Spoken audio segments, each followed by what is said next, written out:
But I love this story. This story gets me amped, bro. It gets me amped. I can start a mosh pit in this church right now.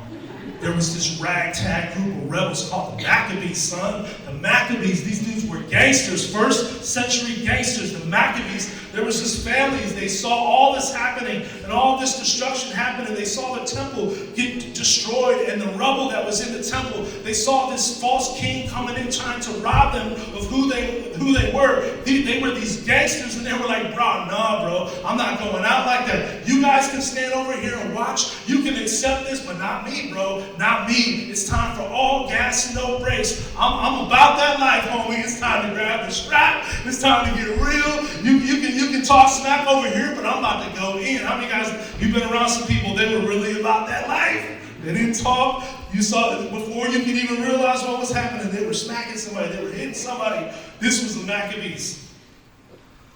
And there was this family led by Mattathias and his son, Judah Maccabee. The Maccabee, they turned the music all the way up.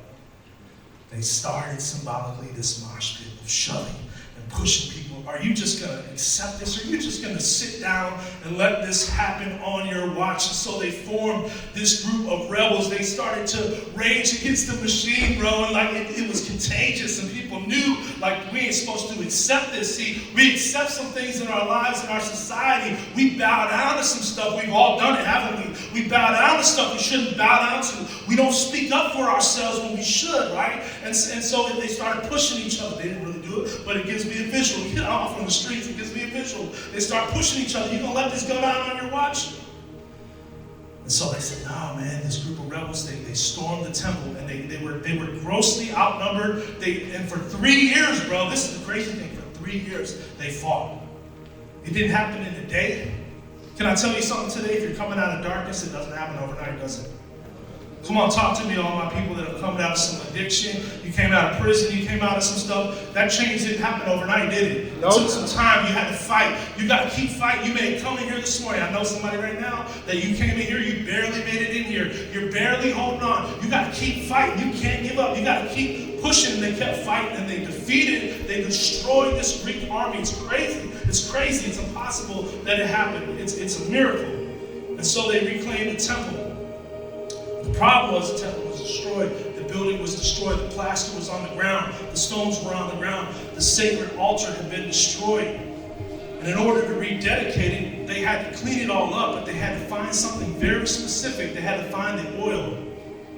They had to find the oil because in order for that temple to be rededicated, they had to light the lampstand. They had to light the menorah. Mike, if I could get you to light this, we might need to turn the fans down.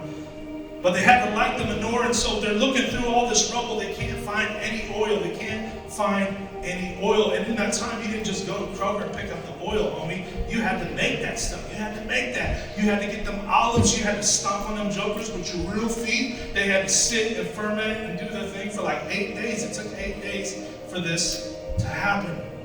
So they're digging through the rubble, and they find enough for 1 day. The miracle of Hanukkah is they lit that menorah, they lit that lampstand, and miraculously the light overcame the darkness. The candles burned for 8 days so they can make more oil. And so Judah Maccabee proclaimed this festival known as Hanukkah, or the Feast of Dedication that even Jesus himself celebrated in John 22. You can read about that. The miracle of the oil that should only lasted a day but lasted 8 years. It was a reminder, listen, that God was with them even though they were outnumbered. Somebody needs to hear that this morning.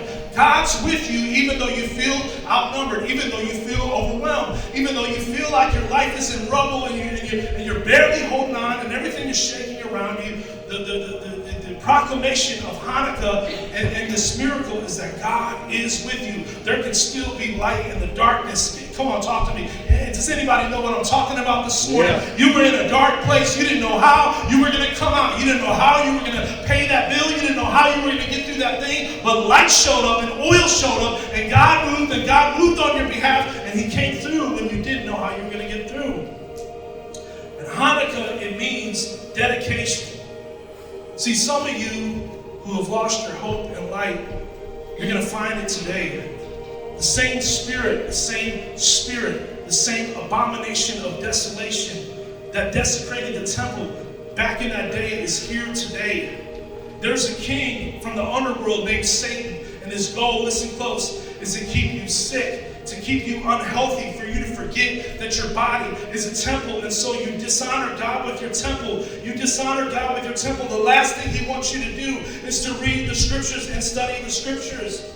He wants you to put work, grinding, sports, entertainment, pleasure before everything, before God. Spend all the time you want with this stuff. Just don't take God serious. Don't give him priority in your life. He never wants you to have a day of rest. The devil loves it. Let me talk to the men this morning. The devil loves it when you just grind and grind and grind and grind and you never rest. He loves it. You know why? Because you burn out. He hates when we gather here together because there's power in the assembling of the believers. His dream is to do what? To turn our devotion from God to what our hands have made, to ourselves and to things that are unclean. There's a spirit, listen close, there's a spirit in our culture right now that wants to bully the church and bully Christians into submission, to compromise, to call evil good and good evil. My question to you this morning, homegirl, is where are the Maccabees?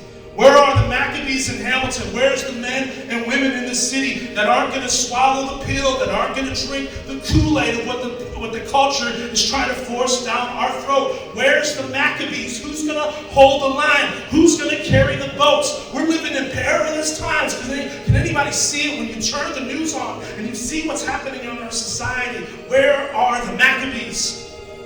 Let me tell you something this morning. It's time for all gas and no brakes in our devotion to Jesus. Can I get an amen? Amen. You know why? Because the next generation is dependent on us.